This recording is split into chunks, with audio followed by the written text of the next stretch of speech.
திருமண கோலம் கொண்ட ஒரு வீடு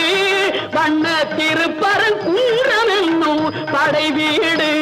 தேவர் படை தலைமை பொறுப்பெடுத்து தோள்கள் தினவெடுத்து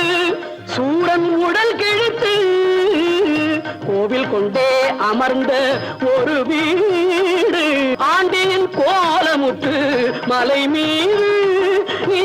அமர்ந்த பழனி ஒரு படை வீடு தந்தைக்கு உபதேசம் செய்த மலை எங்கள் தமிழ் திருநாடு கண்ட சுவாமி மலை காவல் புரியவென்று அமர்ந்த மலை எங்கள் கன்னி தமிழ்